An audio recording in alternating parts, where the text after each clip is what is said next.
Hello dear student, welcome. तो बच्चों लोग, अभी हम लोग जो सम स्टार्ट कर रहे हैं वो है तुम्हारा रेशियो एनालिसिस। इसको फाइनेंशियल एनालिसिस भी बोलते हैं, फंडामेंटल एनालिसिस भी बोलते हैं। अपनों को इसमें रेशियोस याद करना है। ये तुम्हारा क्वेश्चन है, इसका चेहरा है, इसको स्क्रीनशॉट लेके रख लो। अब इसका मैं रेशियोस निकालता हूँ, बैलेंस शीट रेशियो। जैसे कि अभी अपने को करंट रेशियो निकालना है, क्विक रेशियो निकालना है, स्टॉक वर्किंग, प्रोपराइटर, कैपिटल गेरी। ये वाला सम को सॉल्व कैसे करते हैं, एग्जाम में कंफर्म में बच्चा आता ही है। ये तुमको क्वेश्चन दिया है, तो जैसे वर्टिकल बैलेंस शीट जिसने किया उसको इजी हो जाएगा। चलो ठीक है, यहाँ की बात नहीं करके डायरेक्ट स्टार्ट करता हूँ। सबसे पहले आप लोग को सपोज करंट रेशियो निकालना है, ओके। तो करंट रेशियो का फॉर्मूला याद कर लो, current asset divide by current liability. ये हो गया तुम्हारा फॉर्मूला। तो आपको मालूम होना चाहिए कि इसमें करंट एसेट्स क्या है। करंट एसेट वही जो तुम्हारा छोटा मोटा एसेट है। ये तुम्हारा फिक्स एसेट होता है ना, ये करंट एसेट है ना। स्टॉक, डेटर, ये सब आइटम को उठा के यहाँ लिख देंगे। स्टॉक आया, स्टॉक के बाद क्या है, डेटर्स, बिल रिसीवल है ना। डेटर्स, बिल रिसीवल है। ये प्रीपेड एक्सपेंस है, मतलब प्रीपेड इंश्योरेंस है। और कैश है। ये तुम्हारा हो गया करंट एसेट। ये फिक्टिशियस एसेट होता है, इसको नहीं लेते ना। और नीचे क्या आएगा तुम्हारा करंट लायबिलिटीज। तो करंट लायबिलिटीज तुमको यहाँ मिलेगा। छोटा मोटा कर्जा, ये तो बड़ा कर्जा ना, बोरो फंड होता है। ये ओन फंड में आता है। तो ये नीचे वाला जो सब तुम्हारा छोटा मोटा कर्जा है। Creditors, bills payable, overdraft, outstanding expense. तो क्रेडिटर्स, बिल्स पेबल, ओवरड्राफ्ट और आउटस्टैंडिंग एक्सपेंस, ये तुम्हारा हो गया करंट एसेट्स, ये हो गया करंट लायबिलिटी। अभी नाम लिखा तो अमाउंट लिख लो, आप कौन सी अमाउंट लिखना है। 18, 19, 5, 1, 2 इधर लिख दिया। 18, 19, ओके, 5, 1, ये 2। ये तुम्हारा क्या हो गया, करंट एसेट। वैसे करंट लायबिलिटी लो। 21, 9, 10, 5 लिख दिया फटाफट। 21, 9, 10, 5। अब इसके बाद क्या करना है तुमको मालूम है, डिवाइड करना। पहले टोटल करेंगे फिर डिवाइड करेंगे। तो अभी आपको कैलसियम इसको ऐड करना है, मतलब एकदम बेसिक से पढ़ा रहा था कि हर बच्चे को डाउट देखिएगा तो आ जाएगा। तो सबसे पहले क्या है, 18 है, 19 है, ओके। 18 के बाद 19 है, फिर 5,000 ऐड किया, फिर 1,000 ऐड किया, फिर 2,000 ऐड किया। ऐड करके मान लो ये आया 45,000 करंट एसेट। नीचे लोग ऐड किया 30, 30 पे 10 40, 40 और 10 45। कितना है, 45 है। मतलब दोनों का फिलहाल आंसर सेम आ रहा है।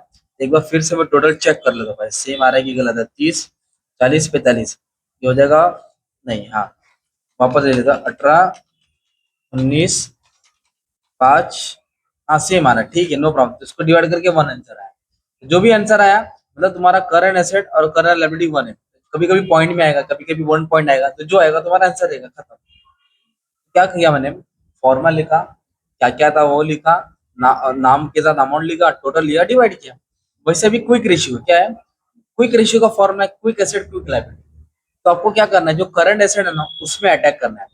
ये सब तुम्हारा करंट एसेट है ना, इसमें क्विक और नॉन क्विक दोनों है। क्विक मतलब जो कैश में कन्वर्ट होता है, नॉन क्विक जो कैश में कन्वर्ट नहीं होता। तो क्विक एसेट में सब आएगा तुम्हारा, कुछ चीज नहीं आएगा। स्टॉक नहीं आएगा, क्या नहीं आएगा, स्टॉक, है ना। स्टॉक और प्रीपेड एक्सपेंस नहीं आएगा, क्योंकि स्टॉक और प्रीपेड इंश्योरेंस नॉन क्विक होता है, तुरंत कैश में कन्वर्ट नहीं होगा। क्विक मतलब डेटर आ गया, बिल रिसीवर आ गया, कैश आ गया। तो क्विक एसेट में किसको नहीं लेना है, स्टॉक को नहीं लेना है, एडवांस को नहीं लेना है, प्रीपेड को नहीं लेना है।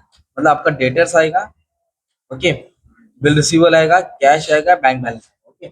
और जो करंट लायबिलिटीज है उसमें सब क्विक लायबिलिटी होता है, ओवरड्राफ्ट छोड़ के बाकी सब क्विक है। ओवरड्राफ्ट नॉन क्विक है, ब्लैंक्स पर भी याद करना। इधर क्या आएगा तुम्हारा, क्रेडिटर्स आएगा, बिल्स पेबल आएगा, आउटस्टैंडिंग एक्सपेंस आएगा, आउटस्टैंडिंग, ओवरड्राफ्ट नॉन क्विक है, स्टॉक और प्रीपेड नॉन क्विक है। फिर इसका नाम लिखा तो टोटल लिखो, अमाउंट लिखो, डाल दो, खत्म, है ना। तो ये तुमको याद करने का ना, नीचे क्या नहीं आएगा, ओवरड्राफ्ट नहीं आएगा, क्या नहीं आएगा, ओवरड्राफ्ट।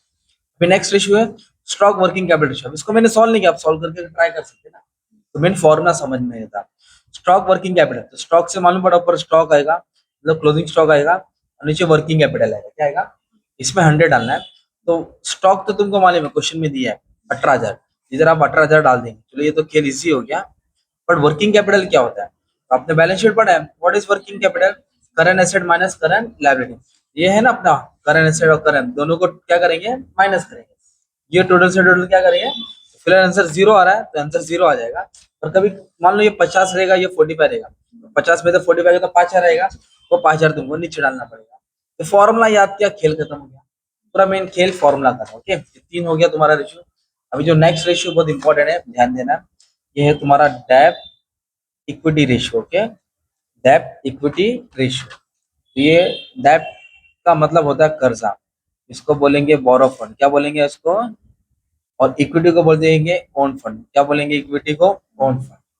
तो बोरो फंड मतलब क्या था? दो ही चीज आएगा तुमको मालूम, डिबेंचर्स और बैंक लोन आता है, सिंपल। ओन फंड तुमने बैलेंस शीट पढ़ा, इक्विटी शेयर आएगा, प्रेफरेंस शेयर आएगा, जनरल रिजर्व आएगा, प्रॉफिट एंड लॉस आएगा। जो भी फिक्टिशियस सेट हो क्या आएगा तुम्हारा? माइनस होगा। बस इसको सॉल्व कर लो, क्या? उधारी का पैसा, खुद का पैसा, ये दोनों को ऐड करेगा तो कैपिटल एम्प्लॉयड भी मिलेगा ना। चलो आ जाओ, ये देखो। तो डिबेंचर्स और बैंक लोन इधर दिया ना, 40 और 10, ये नीचे ये तुम्हारा हो गया तुम्हारा बोरो फंड, है ना। और क्या क्या आएगा? इक्विटी शेयर, प्रेफरेंस शेयर, मतलब इधर आएगा 40, इधर आएगा 20, फिर शेयर प्रीमियम रिजर्व सरप्लस में आता है, फिर जनरल रिजर्व आएगा, फिर प्रॉफिट एंड लॉस आएगा, और माइनस क्या आएगा? ये एक्सपेंस। माइनस क्या आएगा? ये एक्सपेंस। ये तुम्हारा हो गया फॉर्मूला तैयार। इसको बोलेंगे डेप इक्विटी रेशियो। इसको आप क्या करेंगे? सॉल्व करेंगे, डिवाइड करके आंसर लिख देंगे ना, ऐसा सम है। अभी एक और रेशियो है, प्रोप्राइटरी रेशियो। क्या? प्रोप्राइटरी का मतलब मालिक होता है। प्रोप्राइटरी में क्या करना है तुमको? ऊपर आएगा प्रोप्राइटरी फंड। क्या आएगा? Proprietor fund. तो प्रोप्राइटर फंड वही तुम्हारा शेयर होल्डर फंड। हाँ, और नीचे क्या लिखेंगे? Total asset. क्या लिखना है? Total asset. तो प्रोप्राइटर फंड अभी तो मैंने पढ़ा, ये ओन फंड है ना, यही लिखना है। तो क्या क्या आएगा बोलो? Equity share, preference share, general reserve, profit and loss, minus क्या आएगा तुम्हारा? Fictitious asset. तो प्रोप्राइटर फंड, ओन फंड एक ही हो गया। और टोटल एसेट्स का मतलब होता है ये एसेट का टोटल कितना है? 2 लाख है। एसेट का टोटल कितना है? 2 लाख। उसमें तो 5,000 हटा दो ना ये एक्सपेंस को, तो 1,95,000 नीचे आ जाएगा, क्योंकि एक्सपेंस नहीं लेना है ना। ये तुम्हारे हो गए 5 रेशियो। कितने हो गए? 5। एग्जाम में कैसे ना और भी सम आने वाला है, जैसे कि मैं और ऐड करता हूँ, जैसे कि इतने सारे और पूछेंगे। तो मान लो ये पूछेगा, ये जो पूछेगा उसका इंफॉर्मेशन भी दिया रहेगा। Debtor turnover ratio, creditor turnover ratio. तो डेटर टर्नओवर रेशियो का फॉर्मूला क्या मालूम है क्या? देखो, डेटर मतलब होता है कस्टमर। डेटर मतलब, तो कस्टमर को माल बेचते हैं, इसलिए क्रेडिट सेल्स आएगा। क्या आएगा? तो सेल्स आएगा, याद रखना है। और फिर नीचे क्या आएगा? डेटर और बिल रिसीवेबल। क्या आएगा? मतलब फॉर्मूला याद करना है। वैसे क्रेडिट टर्नओवर रेशियो जिससे माल खरीदते हैं, सप्लायर बोलते हैं ना, तो खरीदने को बोलते हैं परचेज। अगर इधर सेल आएगा तो इधर परचेज, इधर डेटर आएगा तो इधर क्रेडिटर, इधर बिल रिसीवेबल आएगा तो इधर बिल्स पेबल। ऐसे तुमको याद करना है। और साइड बाय साइड ये पूछ सकते हैं, ग्रॉस प्रॉफिट रेशियो, ये इनकम स्टेटमेंट हो गया। तो gross profit divide by sale into 100। अगर नेट प्रॉफिट बोला तो net profit divide by sale into 100। अगर इनकम रेशियो का है तो नीचे सेल्स लिखना है। क्या लिखना है तुमको? सेल्स लिखना है। ऐसे बेसिक दो याद कर लिया। कभी कभी ये आएगा रिटर्न ऑन कैपिटल एम्प्लॉयड, तो आपको क्वेश्चन में नेट प्रॉफिट दिया रहेगा, क्वेश्चन में नेट प्रॉफिट दिया रहेगा, तो प्रॉफिट आफ्टर टैक्स ऊपर डाल देंगे, नेट प्रॉफिट आफ्टर टैक्स, जो इनकम स्टेटमेंट का लास्ट आंसर है ना। और इधर बोला कैपिटल एम्प्लॉयड। क्या बोला है? तो कैपिटल एम्प्लॉयड क्या है तुमको मालूम है? ये है, हाँ, कैपिटल एम्प्लॉयड वही ओन फंड प्लस बोरो फंड, मतलब ये टोटल को क्या करेंगे? तो आपको क्या मिल जाएगा? Capital employed. मतलब ये रेशियोज जब आएगा तुमको, जब तुमको ना ये बैलेंस शीट अच्छी से आएगी। अगर जो बच्चा बैलेंस शीट सीख लिया ना, जो बैलेंस शीट हमने सॉल्व किया है, मतलब बैलेंस शीट का जो फॉर्मेट सॉल्व होता है ना, जैसे हम लोगों ने बैलेंस शीट को टोटल लेके सॉल्व किया है, इसका ही तो रेशियोज बना है। ये फॉर्मेट को आपको प्रैक्टिस करना है। इसको क्या बोलते हैं? ये तुम्हारा शेयर होल्डर फंड है, ये तुम्हारा बोरो फंड है, ये तुम्हारा वर्किंग कैपिटल है, current asset minus current liability. इसके बेस पे ही तुम्हारा क्या बना है? रेशियोज बना है। इस तरह तुमको रेशियोज को क्या करना है? समझना और सॉल्व करना है। बाकी और भी रेशियोज है, जैसे मतलब ऐसे 20 रेशियो है, पर एग्जाम में तुमको 6 या 7 पूछते हैं, तो अपन कम से कम 12, 10-12 तो याद कर लेंगे। उस पे बेस पे सम आएगा। और रेशियोज के ऊपर कंफर्म शॉर्ट नोट भी आने वाला है। सेम रेशियो शॉर्ट नोट में उठा के डाल देंगे, इसका शॉर्ट नोट भी तैयार कर दूंगा। कंफर्म है शॉर्ट नोट में 5 मार्क का शॉर्ट नोट आने वाला ही है इसका। सम भी सॉल्व करना है, 5 मार्क का शॉर्ट नोट, 5 मार्क का ब्लैंक, मतलब 25 मार्क का